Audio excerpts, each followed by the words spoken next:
Imam Mahdi atau Al-Imam Al-Mahdi diidentifikasi sebagai figur pemimpin dalam keyakinan Islam. Tugas utamanya adalah menghancurkan kezaliman dan menegakkan keadilan di seluruh penjuru dunia hingga datangnya hari kiamat. Dalam bahasa Arab, kata imam bermakna pemimpin, sementara Mahdi mengacu pada seseorang yang mendapatkan petunjuk. Belakangan ini dalam konflik di Palestina, apakah benar sosok Abu Ubaidah sebagai juru bicara Al-Qassam adalah Imam Mahdi?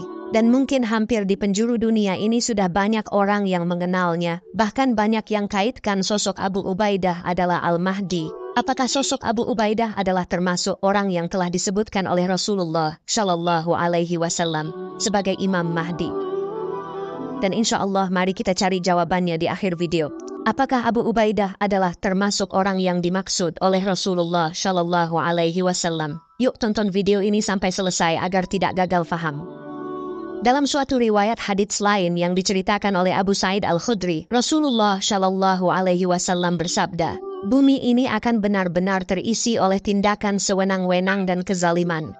Namun, ketika bumi telah dipenuhi oleh tindakan sewenang-wenang dan kezaliman, Allah akan mengutus seseorang dari keturunanku dengan nama yang serupa dengan namaku sendiri. Dia akan memenuhi bumi dengan keadilan, sebagaimana bumi sebelumnya dipenuhi oleh tindakan sewenang-wenang dan kezaliman. Diriwayatkan oleh Imam Ahmad, Ibnu Hibban, Hakim, Al-Bazzar, Ibnu Majah, dan Abu Nuaim. Kehadiran Imam Mahdi, seorang pemimpin yang diutus oleh Allah untuk mengakhiri segala bentuk kezaliman di muka bumi, merupakan keyakinan dalam ajaran Islam. Dari sejumlah hadits yang disampaikan oleh Rasulullah Shallallahu Alaihi Wasallam, keyakinan ini ditegaskan tanpa keraguan. Kekuasaan Imam Mahdi, yang diyakini berlangsung selama 7 hingga 8 tahun, menjadi patokan utama yang diperkuat oleh petunjuk dari Nabi kita.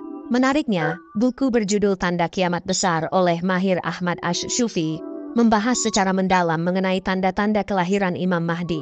Dalam buku tersebut, diuraikan dengan jelas ciri fisik dan tanda-tanda khusus yang menandai kemunculan Imam Mahdi. Kelahiran Imam Mahdi, kelahiran Al-Mahdi, menurut pendapat mayoritas ulama, tepatnya terjadi di Madinah, sebagaimana diriwayatkan oleh Abu Nuaim dari Hammad dari Ali bin Abi Thalib radhiyallahu an. Al-Qurtubi telah menyebutkan dalam At-Tazkirah bahwa kelahiran Imam Mahdi terjadi di negeri Maghrib. Ada pula yang berpendapat bahwa kelahirannya terjadi di Andalusia. Akan tetapi, riwayat yang lebih syahih menunjukkan bahwa kelahiran Imam Mahdi terjadi di Madinah Al-Munawwarah. Ciri-ciri Imam Mahdi, riwayat yang syahih mengungkapkan ciri-ciri Imam Mahdi adalah seorang pria berbadan sedang, berdahi lebar, berhidung mancung, beraroma paling harum, berwajah paling berseri-seri, matanya bercelak, gigi depannya berkilau, memiliki lesung pipi pada sebelah kanan, wajahnya bersinar,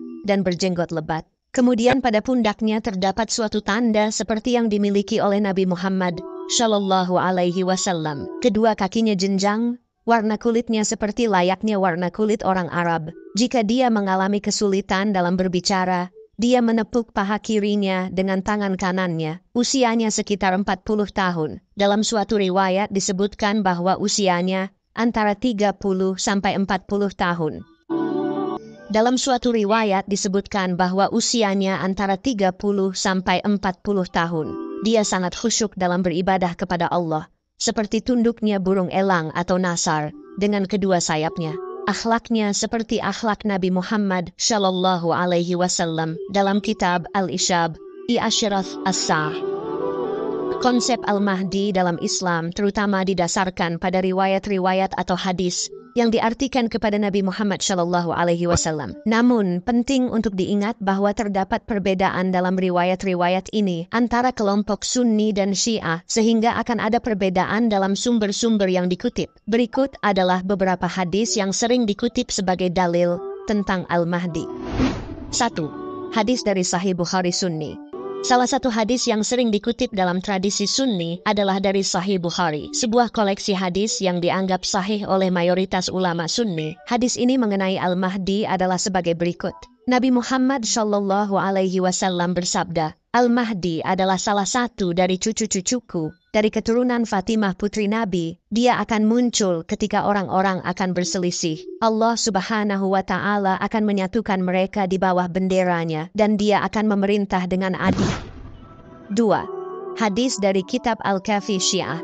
Dalam tradisi Syiah, salah satu sumber utama adalah Kitab Al-Kafi, yang berisi hadis-hadis yang dianggap sahih oleh sebagian besar Syiah. Hadis tentang Al-Mahdi yang sering dikutip dalam Kitab Al-Kafi.